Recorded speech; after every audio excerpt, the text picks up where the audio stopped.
Hey guys, this is Dara with Dara Bass Photography. I am a wedding photographer located in eastern North Carolina. I am doing some videos that are to help brides or parents of a bride or couples plan their wedding.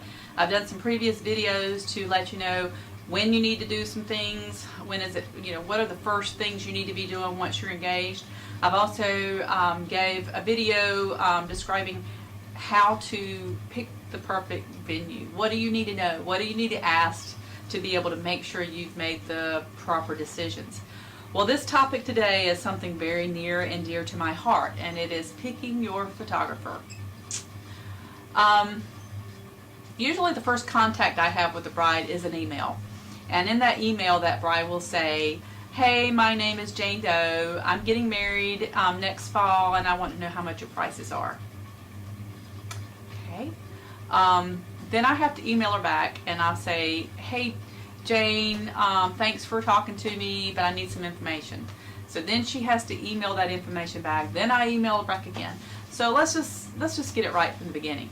When you're getting ready to contact a wedding photographer, first of all, give her the proper information, or give the photographer the proper information. They need to know the date of your wedding and the location of your venue.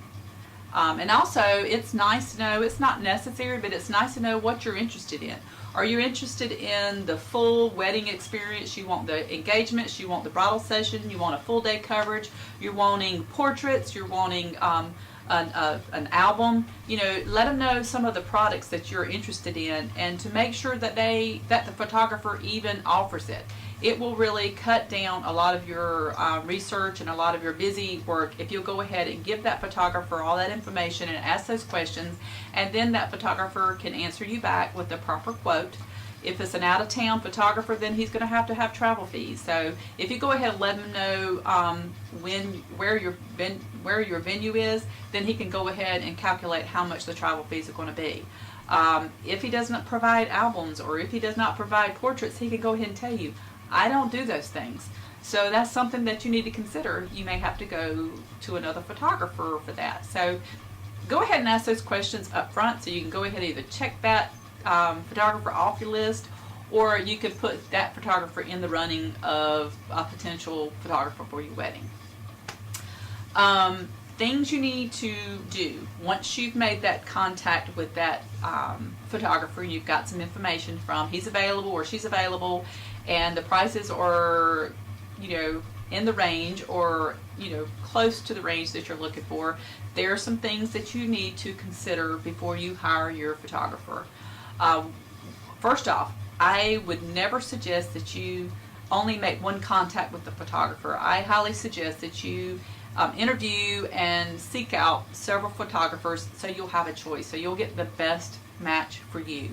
Talk to other brides. What photographer did you use? And then look at that photographer. But don't just go with that photographer. A lot of times brides and their bridesmaids or their friends will have a photographer, and they automatically go with that photographer. And I kind of understand why. You may have been in that wedding and spent time with that photographer, and you pretty much interviewed him, and I don't have a problem with that. I've been hired because of other bridesmaids. But make sure that you've looked around. Make sure that that is the fit for you. But things you want to look at before you even sit down and have a face-to-face talk with that photographer is look at their webpage. Make sure that their webpage is full of photographs that you like, that's your style, that you enjoy what you see. And then obviously you're going to talk to some of the people that have used them. Make sure they're reliable, make sure they do what they promise, and make sure they're on time with their products and that they're reliable. You do need to sit down face to face with them. Make sure that you have some communication with them, just to see if you like their personalities. Sometimes personalities don't mix. I mean, you may be a bride that's kind of new, really don't know what you want to do, you don't know what's going on. You may want a photographer that's experienced, that can help you to give you suggestions, or tell you what, kind of put some things out there to give you ideas. Or you may be the type of bride that knows what she wants and knows how everything's going. Well, you need to make sure you have a photographer that's going to work with you like that. you know, and you probably can meet that person within a few minutes and could tell whether or not you're going to enjoy working with that photographer. And that's very important. This photographer is going to be with you probably longer than any vendor that you hire. They're going to be with you all day long at the most important time of your life, and in some of your most vulnerable times during the day. You're getting ready, you're changing, you're reading letters from your soon-to-be husband. I mean, your dad's coming seeing you for the first time. All these are precious moments, and you want them to be shared with somebody you like and someone that's going to enjoy it just as much as you will. So it's real important to make a physical contact and sit down and talk with that photographer before you hire them, and make sure that your personalities are going to match. Also make sure that that photographer is a professional. There are a lot of photographers out there. There are a lot of people starting up businesses, and there's nothing wrong with hiring someone that's just starting a business. I mean, I was there at one time. There were people that gave me the opportunity and gave me the chance to start my business. So I am definitely not talking against photographers just starting out, but you do need to be aware that they know what they're doing, that it is not their first rodeo. Hopefully that photographer has at least second shot weddings before. They've been there and been a photographer or second shooter at weddings, or you know, they've done many assisted many weddings before they've done your wedding, before they take off on their own. They should have some experience before they take off on your wedding, because it is a lot of responsibility and it is a crazy day, and you want that photographer to know what they're doing so you don't have to worry about it. You need to make sure that photographer has proper equipment. No photographer should go to your wedding with just one camera, with just one lens. You need to make sure that photographer has proper equipment, and they tell you what kind of equipment they're going to carry. You know, if you ask them what kind of equipment are you going to carry, you know, tell me something about your gear. You know, you really don't care if it's Nikon or Canon or whatever. That's probably not what you're asking, but what you're looking for is a photographer to tell you that I'm bringing a professional camera, I have a backup, and I have plenty of lenses, I've got plenty of things that I'm taking. You know, you want to get the feel that they have prepared for the unexpected. Just this year, the very first wedding that I shot, I dropped my camera. I dropped it on a concrete floor. It was not usable. And if it wasn't for my backup camera, I would have been in a mess. I mean, the very first wedding of the season, my camera broke, and I had a backup, and I did have a backup to that backup. So actually, when I go to a wedding, it's unlikely that I'm going to go to a wedding without 3 cameras, because I have my main camera, I have my backup camera, and I have a backup to that backup. So, and plus I usually have an assistant that is capable of shooting, so they use my backup cameras for side shots or whatever. But no photographer should ever go to your wedding without having some backup equipment. There you go. Don't take anything less, because accidents do happen. I would have never thought that I would have dropped my expensive camera on a concrete floor.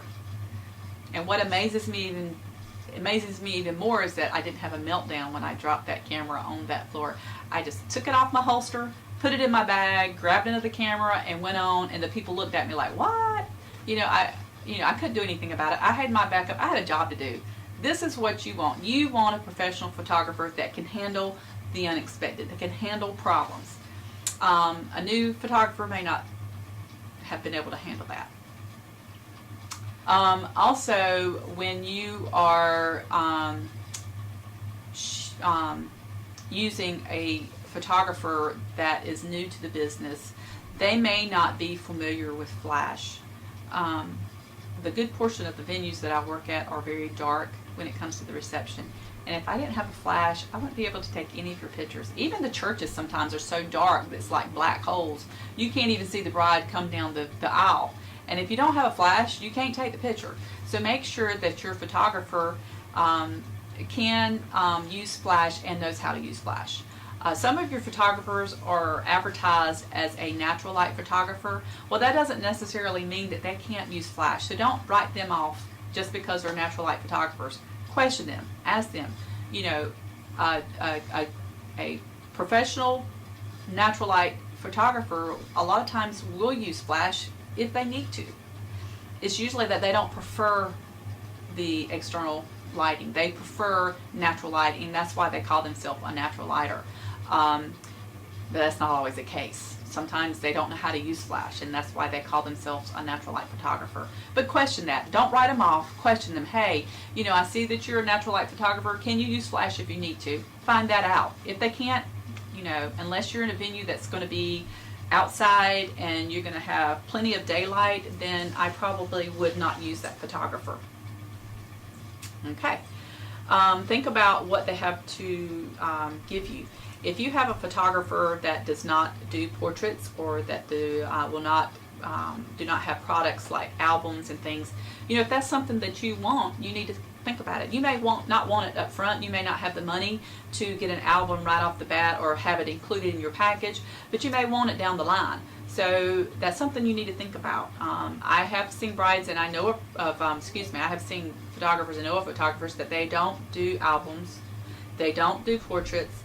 Just at the end of the day, they give you a disc and you're done. That's it. They come up, they show up, take your pictures, send you a CD, and you're done. You're on your own. Some of them don't even edit the pictures. So that's something you need to be aware of. Make sure this photographer is going to edit your pictures. Just basic editing. Make sure that they're, you know, good, clean images to use.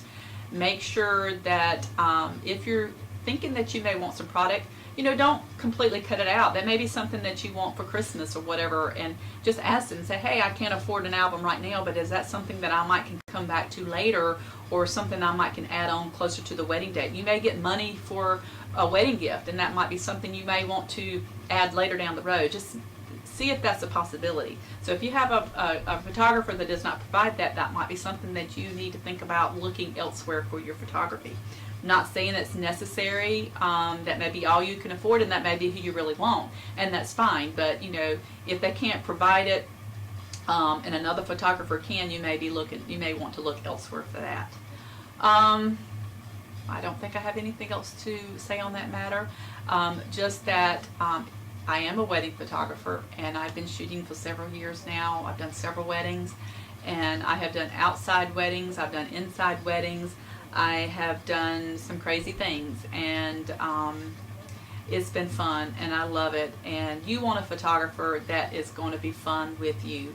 If you get a photographer, if you ever hear a photographer say they hate weddings, or that they don't want to be a wedding photographer, that's probably not the photographer for you.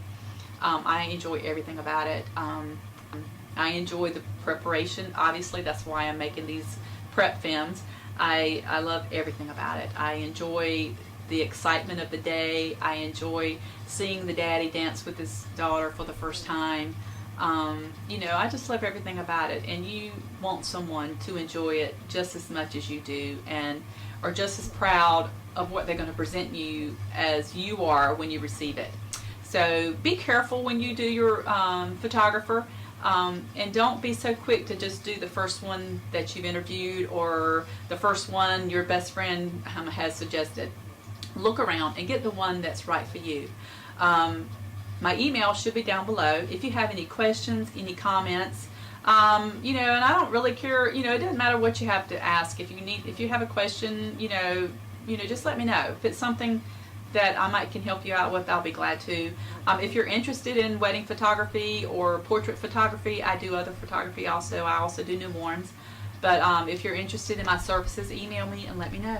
And I hope you stay tuned for the next video. Subscribe below. Don't forget to subscribe and cut on your alert button so you know when I have a new video out. And please share this video. Please get the word out and let them know that I am here to help these brides. And let's have a good time. Thank you, and talk with you soon.